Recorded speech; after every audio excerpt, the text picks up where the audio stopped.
اللہ الرحمن الرحیم۔ ڈس انفارمیشن وار جو ہے یہ 1952 سے ایک عالمی فنومینا ہے، اور اس میں جو اس کو ہم سمجھتے ہیں کہ عام جھوٹ اور ڈس انفارمیشن میں کیا فرق ہے۔ تو ڈس انفارمیشن کوئی بامقصد فالس انفارمیشن جو کہ کسی مخصوص انٹینشن کے ساتھ جو ہے کسی کو مس لیڈ کرنے کے لیے جو پھیلائی جاتی ہے اس کو ڈس انفارمیشن کہتے ہیں، اور اس کو سادہ لفظوں میں دجال کا سچ بھی کہتے ہیں۔ دجال کا سچ یہ اتنا گہرا ہے کہ سچ جھوٹ لگتا ہے اور جھوٹ جو ہے وہ سچ لگتا ہے، اور مطلب جھوٹ ایسے لگتا ہے کہ یہ وہ سچ ہے جو میں نے آنکھوں سے دیکھا ہے، اور اس کو جو ہے نا وہ سیگریگیٹ کرنا اور اس کو جو ہے وہ سمجھنا، اس کو ڈی کوڈ کرنا، یہ انتہائی مشکل کام ہے، ٹھیک ہے۔ اور اس کے اندر جو ہے وہ جھوٹ کو جو ہے وہ ڈرامائی انداز میں رچایا جاتا ہے، اور انسان فیل کرتا ہے کہ یار نہیں یہ تو واقعی میں سارا کچھ ہے، لائک 9/11۔ تو 9/11 دنیا کو لگتا ہے کہ بھئی واقعی اسی طرح سے ہوا جس طرح سے یہ اس وقت انہوں نے انٹرپٹیشنز دی ہیں پوری دنیا میں جا کے، اور رو رو کے اتنا واویلا مچایا ہے کہ وہ لگا ہے کہ جی یہ سچ ہے، اور اسی طرح سے سچ ہے جس طرح سے کہ حالانکہ خلش رہی ہے دنیا کے دلوں میں دماغوں میں کہ کیا ہے بیسیکلی، لیکن وہ کبھی بھی کلیئر نہیں ہو سکا کہ اس میں پورا سچ کیا تھا۔ تو اسی طرح سے اس کو جو ہے نا وہ رچایا جاتا ہے، اور ایسے ہی جیسے کہ جہاد کو فساد اور فساد کو جہاد بنا کر پیش کیا گیا۔ ابھی میں اس پہ جو بات کرنا ضروری سمجھا اس میں ایک بڑی اہم چیز تھی۔ میں ایک دیکھ رہا تھا کہ گروپ میں ایک ویڈیو آئی جس میں کہ فیل ہو رہا تھا کہ شاہد افغانی کو پاکستان کے اوپر جو ہے نا وہ حملہ کرنا چاہتے ہیں، کو بہت سویر قسم کا اٹیک، اور ہمارے جو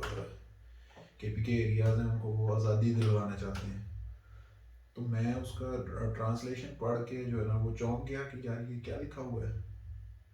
اور میں خود کیونکہ پشتو نہیں سمجھتا، تو میں نے اپنے ایک اسٹوڈنٹ سے کہا، میں نے کہا بھئی آپ یہ ذرا نا مجھے اس کو بتائیں کہ یہ بندہ کیا کہہ رہا ہے۔ انفیکٹ میں نے دیکھا کہ وہ 90% بات وہی تھی جو ٹھیک وہ کر رہا تھا، لیکن 10% جہاں قبضے کی اور حملے کی بات تھی وہاں اس نے مس انٹرپریٹیشن کی ہوئی تھی۔ تو اس لیے میں نے سمجھا کہ یہ ابھی تو یہ مطلب ڈس انفارمیشن جو ہے وہ انٹرنیشنلی جنہوں نے مطلب اسٹارٹ کیا تھا اس کی بینیفٹس لینے، یہ خود ان کے لیے جو ہے وہ ایک سر درد بن چکا ہے، اور مطلب یہ بڑا ملاوٹ والا جو سچ ہے، 90% سچ ہے اور اس میں 10% جھوٹ کی جو ملاوٹ ہے وہ دیکھنے میں تو سچ ہی ہوتا ہے، لیکن وہ 10% جو اس کے اندر جو جھوٹ ہے اس کو بطور ہتھیار اس کو چھپایا ہوا ہوتا ہے اور وہ نظر نہیں آتا۔ تو آج کے دور میں جھوٹ اور سچ کو الگ کرنا کوئی ایک خاصا ایک مشکل کام ہے، اسپیشلی عالمی سطح پر، اور یہ ایک انتہائی جو ہے وہ مطلب آپ کہیں کہ اگر ہر بندہ اس کو سمجھ جائے تو یہ نہیں کام، اس کے بس کا کام نہیں ہے۔ ایک بڑا مطلب وہ جو بندہ جو مطلب اس کو خود سے اس کے پاس انفارمیشن نہ بھی ہو لیکن وہ ویژنری طور پر جو چیزوں کو سمجھنے کی صلاحیت رکھتا ہو اور اسکرپٹ ڈی کوڈنگ کی صلاحیت ہو اس میں کہ یار اس میں کیا چیز اسکرپٹڈ ہے اور کیا چیز جو ہے وہ سچ ہے،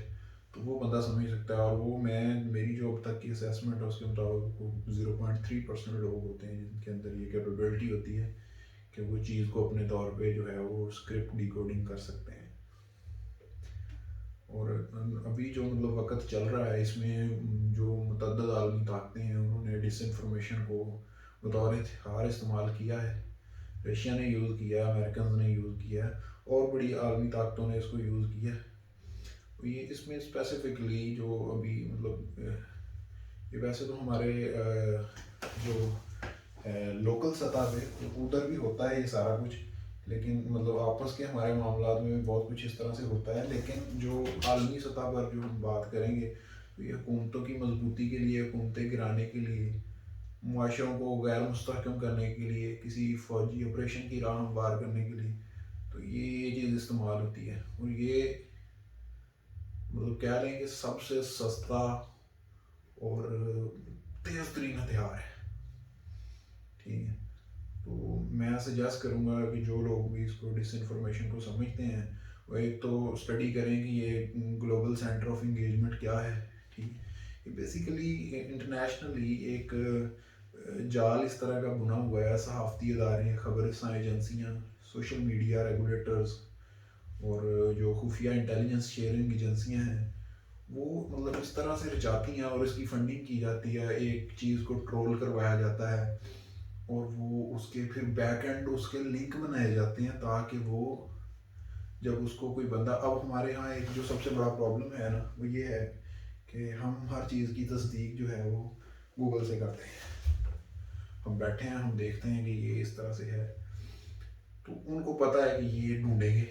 اور اس کا کچھ ملے گا تو یہ اس کو سچ سمجھیں گے. تو اس کے لیے انہوں نے جو اسپیشلی جو سوشل میڈیا ریگولیٹرز ہیں وہ اس کے بیک اینڈ پہ لنکس جنریٹ کرتے ہیں. ویب سائٹس آپریٹس ہوتی ہیں باقاعدہ فنڈس کے ساتھ. ٹھیک ہے، اس کے اوپر وہ مطلب اس کو پیسٹ کیا جاتا ہے کہ ہاں یہ انسیڈنٹ فلان ڈیٹس میں اس طرح سے ہوا ہے. اب وہ جب بندہ ایک بندہ 8-10 جگہ ہائی لائٹڈ وہ چیز دیکھتا ہے تو وہ کہتا ہے کہ ہاں یار یہ کچھ نہ کچھ تو ہوا ہوگا. یعنی وہ اگر 100% نہیں تو وہ کوئی 70-75% اس پہ ایگری ہو ہی جاتا ہے. تو اور اس میں جو قوموں کے خوف ہیں، لوگوں کے انفرادی خوف ہیں یا قومی سطح کے جو خوف ہیں ان کا غلط استعمال کیا جاتا ہے. اور سب سے اہم چیز انسانوں کے جو مطلب جذبات ہیں ان کو غلط استعمال کیا جاتا ہے. تو اس سے خدا را بچیں. اور یہ ابھی دور حاضر میں اور اسپیشلی مسلمانوں کے لیے یہ مطلب دجال کا جو سچ ہے اس کو سمجھنے کی بڑی ضرورت ہے. تو میں مطلب ایجوکیٹڈ کمیونٹی کو کہوں گا کہ آپ ڈس انفارمیشن جو ہے اس کو سمجھیں کہ یہ چیز کیا ہے